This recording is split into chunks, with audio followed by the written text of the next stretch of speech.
और अब आइए देखते हैं कि ईरान से अमेरिका, इजराइल और अरब देशों को आखिर क्या दिक्कत है। ग्राफिक्स के जरिए आपको समझाएंगे ईरान से किसको क्या टेंशन है, यानी तनाव क्या है।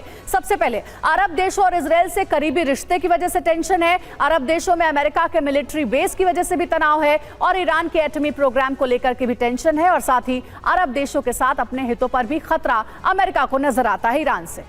जी हाँ, ईरान के एटमी प्रोग्राम से भी अंजलि बड़ा खतरा है। अरब देशों से करीबी को लेकर भी दुश्मनी बढ़ती नजर आ रही है। अमेरिका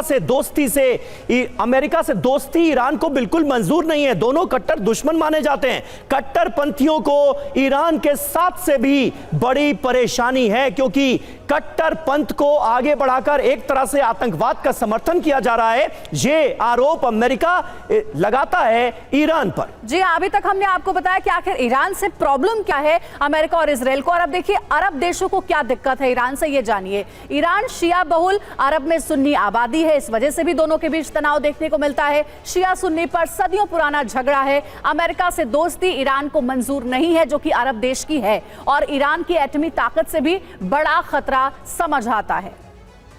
तो देखिए इस तरीके की टेंशन है अरब देश, अमेरिका या फिर इजराइल की बात करें ईरान से तो। और हमारे साथ खास मेहमान भी स्टूडियो में जुड़े हुए। ब्रिगेडियर थापर, मैं आपसे समझना चाहूंगी, हमने ये तो बता दिया कि तनाव की वजह क्या है, क्या अब संभावना ऐसी भी दिखती है कि आने वाले वक्त में ईरान अलग थलग पड़ जाएगा और अमेरिका इजराइल दोनों तो साथ है ही, अरब देश भी पूरे तरीके से यूनाइटेड होकर के अमेरिका और इजराइल के साथ मिलकर ईरान के खिलाफ फ्रंट पर नजर आएंगे? देखिए, ईरान काफी हद तक अकेला ही खड़ा है काफी टाइम से। इक्का दुक्का उसके साथ है, क्योंकि एक तो आपने जैसे बताया शिया पॉपुलेशन है और बाकी ज्यादातर सुन्नी हैं। और ईरान की एक बहुत ताकतवर मुल्क है जो डोमिनेंस चाहता है इस इलाके पे, जो लोगों को पसंद नहीं, वेस्ट एशिया में मुल्कों को पसंद नहीं वो, क्योंकि एक बड़ा कट्टर मुल्क है।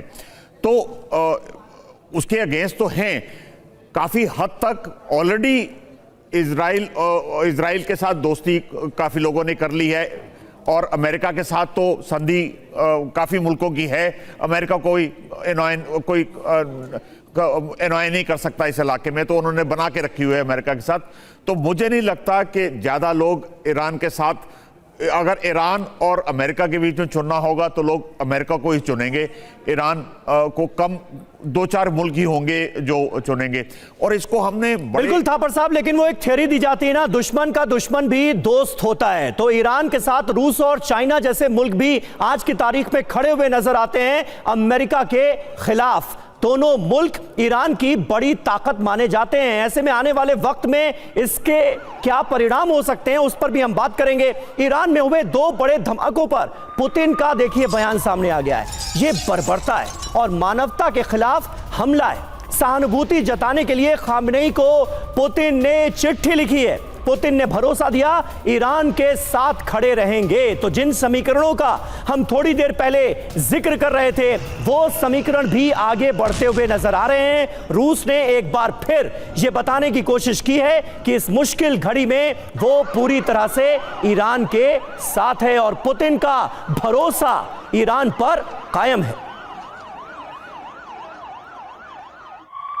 और एक और बड़ी खबर है, करमान ब्लास्ट पर अब तक सस्पेंस बरकरार है। ईरान में हुए धमाके की अब तक कोई जिम्मेदारी किसी आतंकी संगठन ने नहीं ली है। धमाके को ईरान ने आतंकी हमला करार दिया है। ईरान को इजराइल और अमेरिका पर सीधा शक है। गृह मंत्रालय की तरफ से बाकायदा इजराइल का नाम लेकर कहा गया है कि इन धमाकों के पीछे, इन आतंकी हमलों के पीछे इजराइल है। लेकिन अभी तक किसी आतंकी संगठन ने जिम्मेदारी नहीं ली है इन धमाकों की।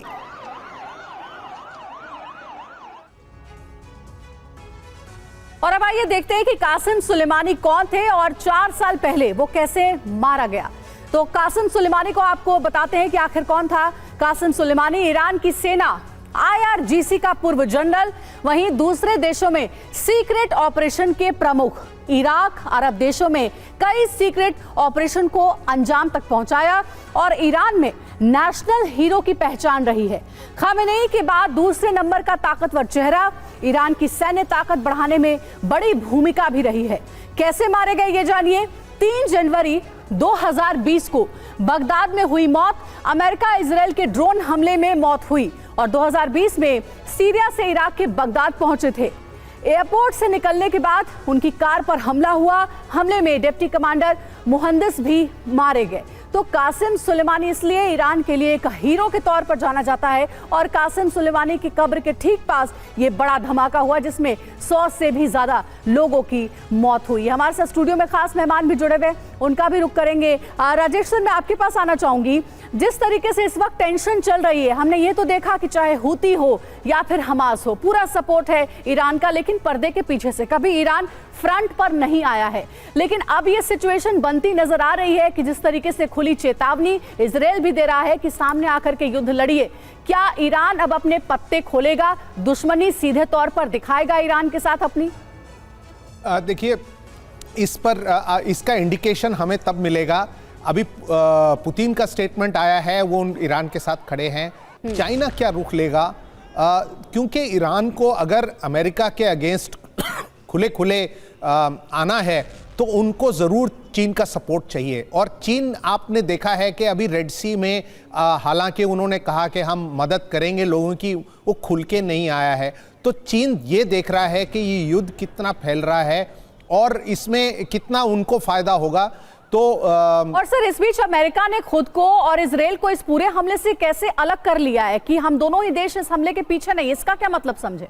देखिए, कभी भी वो एक्सेप्ट नहीं करेंगे कि वो इस हमले के पीछे हैं, क्योंकि ये सीधा सीधा एक टेररिस्ट अटैक है और सिविलियंस के ऊपर है। ये अमेरिकन लॉ के अगेंस्ट है। तो अगर किसी ने कहा कि हम अमेरिका ने ये किया है तो उसको तो सीधा ही अमेरिका में ही ट्रायल पे डाल दिया जाएगा।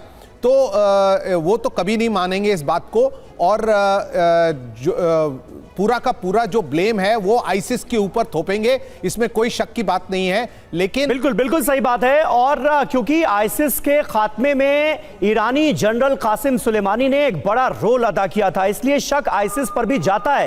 लेकिन खास बात यह है कि आईसिस ने अगर यह हमला किया है, ये धमाके अंजाम दिए हैं, तो अब तक इसकी जिम्मेदारी क्यों नहीं ली? क्योंकि आमतौर पर उस आतंकी संगठन की तरफ से ऐसा किया जाता है। इस बीच हिजबुल्लाह ने दी है इजराइल को बड़ी धमकी।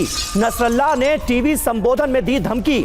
हिजबुल्लाह युद्ध से डरता नहीं है, जंग में किसी नियम की हम परवाह नहीं करेंगे। इजराइल ने हमला किया तो जवाब भी याद रखेगा, ये कहा है हिजबुल्लाह के चीफ नसरल्लाह ने।